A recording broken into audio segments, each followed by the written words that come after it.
Oh yes, I know. It might be hard to believe, but somehow it keeps getting worse for Star Wars Outlaws. The overpriced Ubisoft hunk of shit that's set to come out, I don't know, in like a couple of months or something, has paywalled sections of this game, is charging a ridiculous, and I mean ridiculous amount of money for this game. And they're paywalling stuff, and somehow it just keeps falling apart for them. But before we jump into that, there is something really funny that I want to point out. And I never pass up an opportunity on this type of stuff to make fun of modern games journalism because it's terrible, it's atrocious, but I believe in meme and mock until it is done. So here we are over on Screenrant, an absolute hunk of a shit of a website. Star Wars Outlaws fixes the franchise's big protagonist problem. What's the big protagonist problem they're going to get into? Oh yes, you guessed it. This time it's a woman. So now the problem has fixed because all Star Wars games have had a male protagonist. I'm not even joking. That's actually what they say in this. You can even see it right down here, but first, can we just look at this image of this character? What the fuck is this shit, dude? It's so bad. Look, it looks absolutely nothing like the actress or the model that they modeled her off. It's not even close. And quite frankly, I am in the camp that this was supposed to be a Han Solo game originally, but along the way, they womaned it, basically. But anyway, have a look at this. Kay Vess, I think is how you say her name, is set to become the first female to lead a full Star Wars game, which is long overdue for a franchise almost 50 years old. Now, I want everybody in the chat to tell me what your favorite Star Wars game is that has a female protagonist. Now, the example I'm going to give is definitely not my favorite video game of all time, not even close. But EA's Star Wars Battlefront 2, so a Disney continuity Star Wars game, had a main character called Iden Versio who was a female. So they're even disregarding their own Disney crap.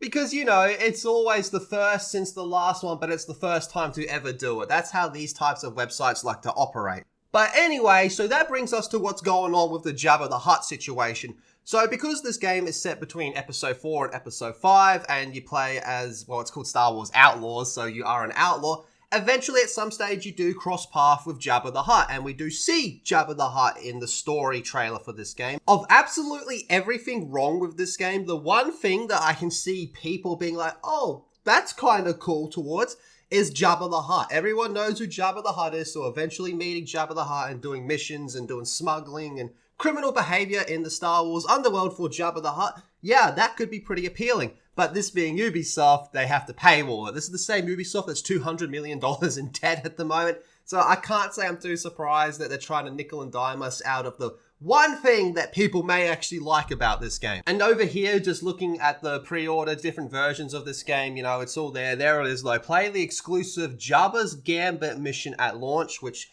you have to get the what is this? The special edition from one of the various special editions, one of the overpriced pieces of shit for this overpriced piece of shit game. And you get to go to the planet of Canto Bight.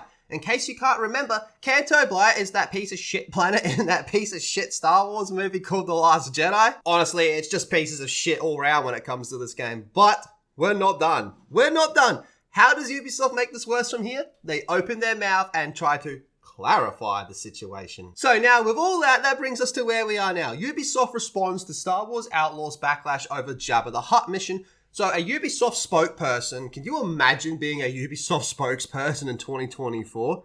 I don't think I'd be good enough at bullshitting to get away with that. It's just so out there in the open now how trash Ubisoft is. But they've come out and done an interview with IGN to clarify their statement. And here it is here. So I'm going to read it to you and get ready to laugh. To clarify, Jabba the Hutt, the Hutt Cartel are one of the main syndicates in Star Wars Outlaws and will be part of the experience for everyone who purchased the game regardless of the edition. Jabba's Gambit mission is an optional additional mission for Season Pass owners. So when he comes out and clarifies what this is, to his credit, he did exactly that. He clarified that if you want to experience this full game, you have to cop up extra money for this. Jabba the Hutt mission. So wait, hold on, let's just backtrack that a little bit. Jabba the Hutt is in the game for everybody. But if you want to do Jabba the Hutt's mission, you have to pay extra. Could you imagine if in Arkham Knight, you get to the Harley Quinn section of the game and they just cut that out and said, no, you want to do the Harley Quinn section of the story, you have to pay extra. Do you know what they did instead? They gave you a standalone Harley Quinn DLC that takes place after the game. That seems to be the season pass model for these single player games now, is to cut out sections of the game that were originally intended or meant to be at least as part of the original experience or the vanilla experience of this game, and instead sell it as separate content and call it a season pass. Oh, we live in this era of modern gaming with Ubisoft single player games cutting out Jabba the Hutt and selling you his missions separately. Let's just go quickly check in on how that story trailer's doing, by the way. Not very good at all. So it's got 2 million views, came out a week ago, 36,000 upvotes to 144,000 dislikes. No one is interested in this game. No one likes the business practices that are going on with this game. And no one likes all the fucking bullshit that they're pulling with this game. And I know this sounds crazy, but Star Wars Outlaws might just be the biggest game to flop for Disney Star Wars yet.